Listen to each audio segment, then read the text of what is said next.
வணக்கம். நான் உங்கள் ஜெயா. இன்றைக்கி நம்ம இந்த வீடியோவில் விடுதலைக்கு பின் தமிழ்நாட்டு வரலாறில் மொழி போராட்டங்களை பற்றி பார்க்கலாம் வாங்க. மறைமலை அடிகள், பரிதிமாற் கலைஞர், திருவிக இவங்கெல்லாம் ரொம்ப கஷ்டப்பட்டு வடமொழியோட ஆதிக்கத்தை தமிழ்நாட்டில் குறைச்சாங்க. ஆனால் அதே சமயத்தில் பார்த்திங்கன்னா காங்கிரஸ் கட்சி வட இந்தியர்களோட செல்வாக்கும் இந்தி அதிகமும் அதிகமாச்சு. மொழி போராட்டம் இந்திய எதிர்ப்பு போராட்டமாக இதனால் மாறுச்சு. இந்திய விடுதலைக்கு முந்தைய மொழி போராட்டம், இந்திய விடுதலைக்கு பிந்தைய மொழி போராட்டம்னு சொல்லிட்டு இதை ரெண்டு வகையாக நம்ம பிரிச்சுக்கலாம். இந்திய விடுதலைக்கு முந்தைய மொழி போராட்டம்னு பார்த்திங்கன்னா 1938 சென்னையில் பார்த்திங்கன்னா முதலமைச்சராக இருந்தவர் ராஜாஜின்ற ராஜகோபாலாச்சாரி. அவர் இந்தி மொழியை கட்டாயமான ஒரு மொழி பாடமாக சட்டத்தை கொண்டு வந்தோடனே மக்கள்லாம் எதிர்த்து போராடினாங்க. தலைவர்கள் அவங்களுக்கு முன்னெடுத்து வழி நடத்தினாங்க. தனித்தமிழ் இயக்கத்தை சேர்ந்த அறிஞர்கள், தந்தை பெரியார், அறிஞர் அண்ணாதுரை எல்லாம் போராட்டத்தை முன்னெடுத்து போனாங்க. அறிஞர்களும் தலைவர்களும் போராட்டத்தில் ஈடுபட்ட மக்களும் கைது செய்யப்பட்டு சிறையில் அடைக்கப்பட்டாங்க.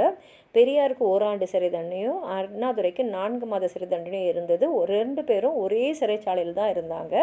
அந்த ஒரே சிறைவாசம் தான் இருவருக்குள்ள ஒரு பாச பிணைப்பை அதிகமாக்கியது. இதுவே அண்ணாதுரையோட முதல் சிறைவாசம். கைது செய்யப்பட்ட மக்கள் பலர் சிறைச்சாலையில் பல கொடுமைகளுக்கு ஆளாகி வேதனை அடைஞ்சாருங்க. அந்த மக்களில் 2 பேர், தாளமுத்து, நடராஜன், இவங்க 2 பேர் உடல்நிலை ரொம்ப மோசமாச்சு. அப்போ அவங்கக்கிட்ட காவல்துறை என்ன சொன்னாங்கன்னா, நீங்கள் மன்னிப்பு கடிதம் எழுதி கொடுத்தீங்கன்னா உங்களை விடுதலை செஞ்சிரோன்னு. ஆனால் 2 பேரும் இல்லை, நாங்கள் எழுத மாட்டோம்னு சொல்லி சிறைசாலையிலே இருந்து நடராஜன் சிறைசாலையிலே விழுவிட்டார். மொழி போராட்டத்தில் முதல் உயிர் பலி நடராஜன் தான். அடுத்த சில மாதங்களே தாளமுத்தும் சிறைசாலையிலேயே உயிர் விட்டுட்டார். தேவநேய பாவனர் கட்டாய இந்தி கல்வி கண்டனம் அப்படின்னு ஒரு நூலை எழுதினார். மக்கள் போராட்ட எழுச்சியால் 1940 இந்த சட்டத்தை திரும்ப பெற்றது ராஜாஜி அரசு. இதோட விளைவுகள் என்னன்னு பார்த்தீங்கன்னா, தமிழக வரலாற்றில் வேறு எப்போதும் இல்லாத அளவிற்கு தமிழ் உணர்ச்சி மக்களிடம் பரவியது. தமிழ் மொழி மிக உயர்ந்த நிலைக்கு உயரத் தொடங்குச்சு. பெரியாரோட சீர்திருத்த கருத்துக்கள்லாம் மக்களுக்கு ஆதரவு நிறைய பெருகுச்சு. இந்திய விடுதலைக்கு பிந்திய மொழி போராட்டங்கள்னு பார்த்தீங்கன்னா 1948 ஒருங்கிணைந்த மதராஸ் மாகாணத்தில் இருந்து ஆந்திரம், கேரளம், கர்நாடகா பகுதியில் இந்தியா கட்டாயணும், தமிழ் பகுதிக்கு மட்டும் இந்தி விருப்பப்பாடணும் சட்டம் வந்தது. இதை கொண்டு வந்தது காங்கிரஸ் அரசு. ஆனால் இதுக்கு எதிர்ப்பு பயங்கரமாக கிளம்பினதுனால தமிழ்நாட்டில் மட்டும் இதுக்கு விதிவிலக்கு கொடுத்துட்டாங்க. அப்புறம் 1963 பார்த்தீங்கன்னா ஆட்சி மொழி சட்டத்தில் 1965க்கு பிறகு இந்தியும் ஆங்கிலமும் ஆட்சி மொழியாக தொடரலாம் அப்படின்றது கூறப்பட்டது. தொடரலான்றதுக்கு பதிலாக தொடரும்னு கூறப்பட்டதுனால எதிர்ப்பு திரும்பி வந்தது. அப்புறம் 1965 மிகப்பெரிய மொழி போராட்டம் நடந்தது. இதுக்கான மறைமுக காரணங்கள் என்னன்னு பார்த்தீங்கன்னா, தமிழ் மக்களுடைய வாழ்வியல் தமிழை மெல்ல மெல்ல ஒதுக்கும் பணி தொடர்ந்து நடந்தது தான். கோயில்களில் உள்ள இறைவன் இறைவி பெயர்கள் சமஸ்கிருதமாக மாற்றப்பட்டது. இப்போ மதுரை சொக்கநாதர் கோயிலில் மதுரை சுந்தரேஸ்வரர் ஆலயம், பொன்மலை நாதரை கனக கிருகேஸ்வரர், முருகன் கோயிலில் சுப்பிரமணிய ஆலயம் எல்லாம் சன்னதி. அதுக்கு முன்னாடி ஓதப்படுற மந்திரங்கள் எல்லாமே பார்த்திங்கன்னா சமஸ்கிருதமாகவே மாறிடுச்சு. மக்கள் கூடி வாழுற ஊர் பெயர்கள் கூட சமஸ்கிருத மொழி பெயரானது. அதாவது மயிலாடுதுறை மாயரம், மாயவரம், மயூரம், மயில் அப்படின்னு மாறிச்சு. திருமறைக்காடு வேதாரண்யம், திருக்குடந்தை கும்பகோணம், சென்னிமலை சிரகிரின்னு. தெருவில் இருக்கக்கூடிய வணிக கடைகளில் பெரும்பாலும் ஆங்கிலம் தான் இருந்தது. தெருக்களோட பேரை தவிர, தமிழை தவிர பிற மொழிகள் தான் இருந்தது. பாரதேசன் கூட தமிழகத்தில் தமிழ் தெருவில் தமிழ் தான் இல்லை அப்படின்னு பதிவு செய்கிற அளவுக்கு பிற மொழியோட தாக்கம் இருந்தது. அப்புறம் மணவினை, பிணவினையில் சமஸ்கிருதம், இசை மேடைகளில் தெலுங்கு, ஆட்டக்கலையில் பரதநாட்டியம், அதாவது சமஸ்கிருதம், பயிற்று மொழியாக ஆங்கிலம், சட்ட மொழியாக ஆங்கிலம்னு ஆச்சு. மணவினையில் தமிழ் உண்டோ, பயின்றவர் தம்முள் வாய்ப்பேச்சல் தமிழ் உண்டா, மாண்ட பின்னர் பிணவினையில் தமிழ் உண்டா அப்படின்னு முடியரசன் வினா எழுப்பி எழுதுகிற அளவுக்கு இந்த இடத்துல நிலைமை இருந்தது. அதனால தமிழ் அறிஞர்கள், தமிழ் ஆர்வர்கள் இவங்க உள்ளத்துலலாம் பயங்கரமான ஒரு துன்பம் இது ஏற்படுத்திக்கிட்டே இருந்தது. உண்மை காரணம்னு பார்த்தீங்கன்னா 1963 கொண்டு வரப்பட்ட ஆட்சி மொழி சட்டத்தில் தொடரும் அந்த சொற்கள் காரணமாக எழுந்த விவாதத்தில் நாடாளுமன்றத்தில் பெருசாக விவாதம் வெடிச்சது. ஜவஹர்லால் நேரு அப்போ வாய்மொழியாக பல உறுதிமொழிகளை தந்தார்.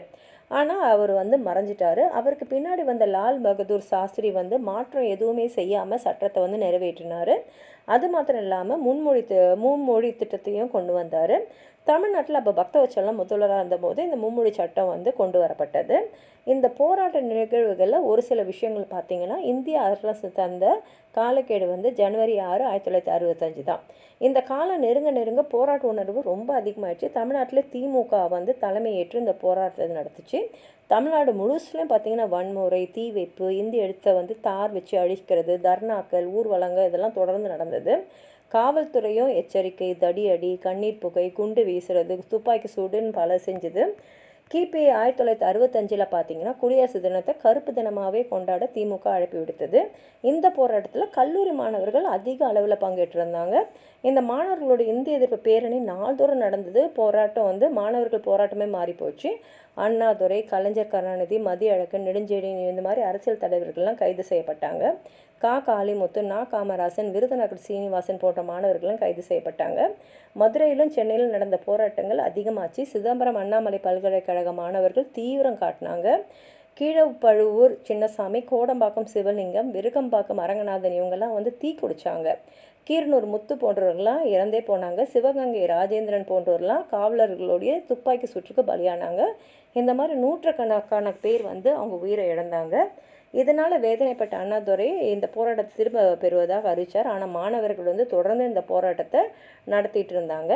போராட்டத்தை அடக்க முடியாத அரசு தவிச்சது. இறுதியாக இந்தியாவின் அலுவல் மொழியாக இந்தியும் ஆங்கிலமும் சமமாக தொடரும் அப்படின்னு நடுவண் அரசு வந்து அறிவித்த பிறகு தான் இந்த போராட்டம் உயர்ந்தது. இதோட விளைவுகள் பார்த்திங்கன்னா, சாதியாலும் மதத்தாலும் பிளவுபட்ட தமிழர்கள் தமிழால் வந்து ஒன்றாக இணைஞ்சாங்க. இந்திய எதிர்ப்பு மெல்ல மெல்ல காங்கிரஸ் எதிர்ப்பாக மாறுச்சு. மக்களிடம் வந்து பெரும் செல்வாக்கு பெற்றது. திமுக வந்து மக்களிடையே பெரும் செல்வாக்கு பெற்றது. தாய்மொழியின் தேவையை தென்னிந்திய மாநிலங்கள் நல்லா உணர்ந்துட்டாங்க. இப்போ இது இல்லாமல் நடந்த பிற போராட்டங்கள் பார்த்திங்கன்னா, 1986 ராஜீவ் காந்தி வந்து பிரதமராக இருந்தபோது இந்திக்கு முதன்மை கொடுக்கும் நவோதயா பள்ளிகளை மாநிலங்களை வந்து நிறுவனத்துக்கு முயன்றார். அப்போ தமிழ்நாட்டில் இந்தி எதிர்ப்பு ஏற்பட்டது. இந்த போராட்டத்தோட தலைவர் வந்து கருணாநிதி. இவரோடு சேர்ந்து 2000 பேர் வந்து கைது செய்யப்பட்டாங்க. 2014 நரேந்திர மோடி பிரதமராக இருந்தார். அவர் அரசு அதிகாரிகளுக்கு இந்தி முன்னுரிமை கொடுக்கணும் அப்படின்றாரு. அதுவும் மொழி போராட்டமாக வெடித்தது. இன்று முதல்வராக உள்ள ஸ்டாலின் மீண்டும் ஒரு மொழி போராட்டத்திற்கு வழிவகுத்தார்கள் என்று அறிவிக்க விட்டிருக்காரு. இதுவும் மொழி போராட்டமாக வெடித்துவிடும்ன்ற எச்சரிக்கை தான். எனினும் இன்று அறிவியல் நல்லா முன்னேறிக்கிறதுனால மொழிபெயர்ப்பு கருவிகள்லாம் நிறையா வந்துடுச்சு.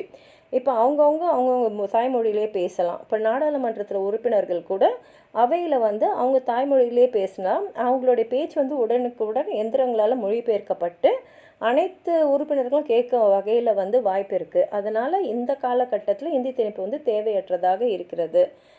உங்களுக்கு ஏதாவது சொல்லணும்னு நினச்சிங்கன்னா கீழே கூட கமெண்ட் பாக்ஸில் எழுதுங்க.